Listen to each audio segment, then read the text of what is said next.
नमस्कार विद्यार्थी मित्रांनो, एज्युकेशन हेल्प विथ पूजा या चॅनलवर आपले स्वागत आहे.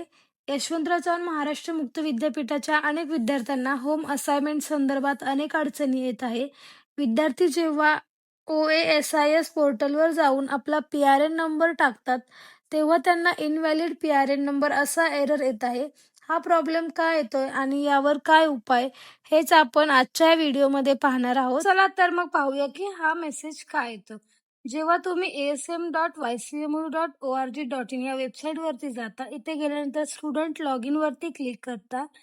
त्यानंतर to have you already registered इथे नो करून तुम्ही PRN नंबर टाकता. खाली व्हेरीफाय वरती क्लिक केल्यानंतर तुमच्या समोर असा मेसेज येतो, इनव्हॅलिड PRN नंबर.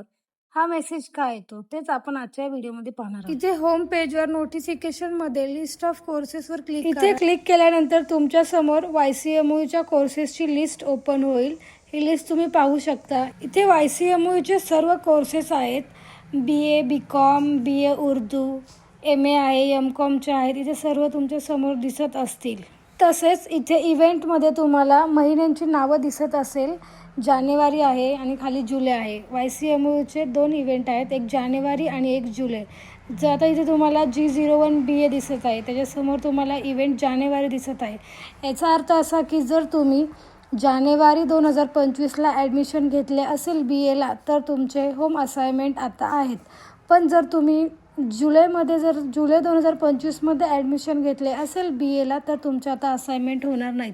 त्यामुळे तुम्ही इथे तुमचा इव्हेंट चेक करू शकता. तुमच्या कोर्सेससमोर जर तुमचा इव्हेंट असेल, फर्स्ट इयर ॲडमिशन घेतलेला, तरच तुमचे होम असाइनमेंट आता असतील. आणि बरेच विद्यार्थी जे आता SYला असतील किंवा TYला असतील, ज्यांनी 2023मध्ये मे-जून 2023ला फर्स्ट इयरला ॲडमिशन घेतलं असेल किंवा मे-जून 2024ला फर्स्ट इयरला ॲडमिशन घेतले असेल, त्यांचे आता होम असाइनमेंट नाहीत. त्यांचे ऑफलाईन पद्धतीनेच आहेत होम असाइनमेंट. त्यामुळे त्यांना तिथे इनव्हॅलिड PRN नंबर दाखवणार आहे.